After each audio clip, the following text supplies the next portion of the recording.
finally figured it out. I'm all set up to show you guys how I actually make this tomatillo salsa verde. Welcome to Lisa's Costa Rica kitchen. Well, we're making today a salsa verde from a really fun little thing called a tomatillo. Okay, so right now we're just cutting up all these tomatillos, and I'm only really doing them in half. It's not like a chop. I really wanted to make that clear. I'm just doing each one right in half.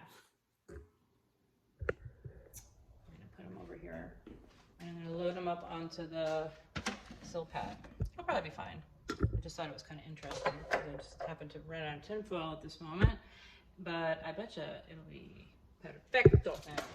So when I put these in here, I want them all face down. That's what I wanted to show you guys.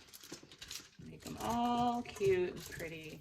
Okay, so at this particular moment, I had put the peppers and this first batch of tomatillos in the oven, so they're looking like they're totally roasting up nice. But I also want to get the tops of them a little fried. And then I just threw these puppies in, and there's a little ways to go, but it's really only been like a few minutes, and we're on high.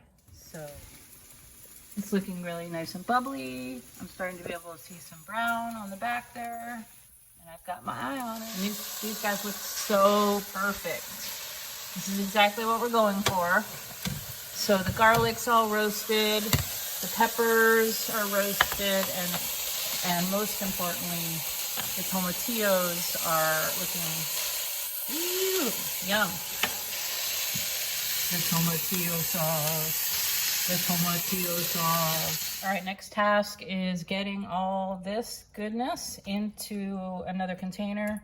Start cleaning up all this because we got a whole other section to go with the food processor.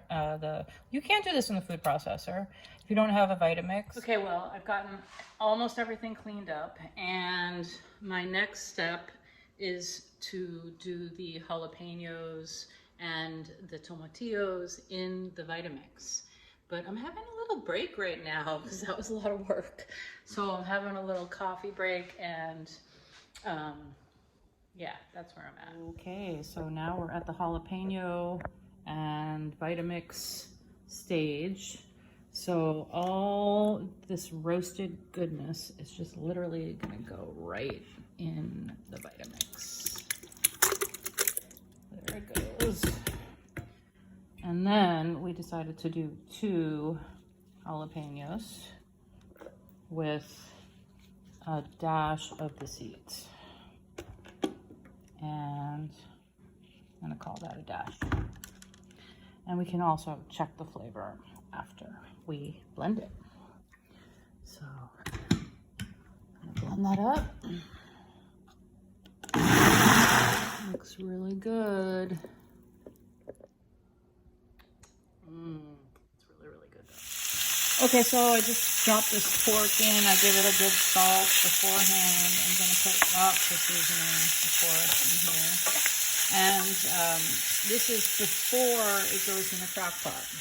Remember, this is kind of a multi-step process. All right, I just want to let you know how things are progressing. This is pretty much done with its process. Okay, I'm turning that off, moving it off the heat. And I added a little bit of water, like, I don't know, maybe a quarter cup, just a tad, okay? And that just to get the juices going and just deglaze the bottom a little bit so that it's just not feeling as dry. And I'm not looking to cook this all the way, okay? I'm just looking for a little brown on the outside. I don't want to make it like burnt on the outside. I was just looking for a little bit of happy outside. So I'm feeling good about this. Right here, I'm gonna stop. And that's this part. The other thing that's good to know about a crock pot is that it extracts juices out of the meat because it's slow cooked. So all this goody, yummy, saucy, oily, oniony, porky flavor, I'm also just dumping right in there. I do not want a lot of liquid at this point. I'm not looking for a soup. We're just making the pork. It's just gonna sit in here for like the next 3 hours. Okay, all this is in here. I'm just gonna set it and forget it.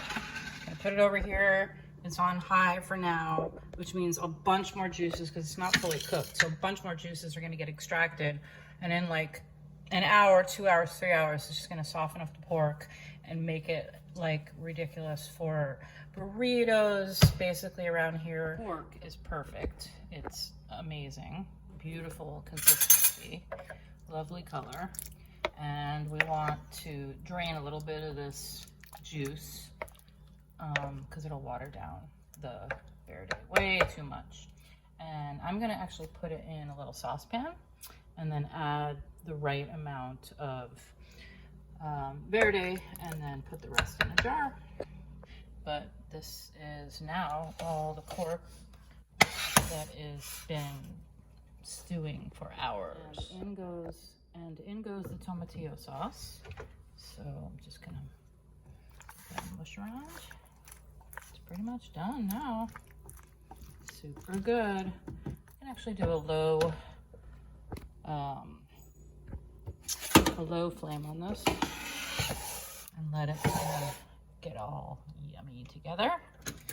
Just real low, super low heat on this. And then I've got a really nice amount. I can thin it out a little bit if I wanted to with some water. Just add a little bit of this insane gravy into what's already so delicious. A little more.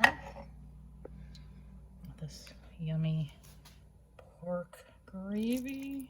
Oh my gosh. And then let it all settle in together. And then of course we're gonna go for the taste test just to make sure that it doesn't need anything else. Now I do not add cilantro because I don't like cilantro, but that certainly is an option as well. And then I'm gonna give it a taste because it looks amazing. Check that out. The pork just melts in your mouth because it's been sitting in the crock pot for hours. And the salsa verde is so good. It's actually not even overly spicy. It's perfect. It's perfect. What can I say?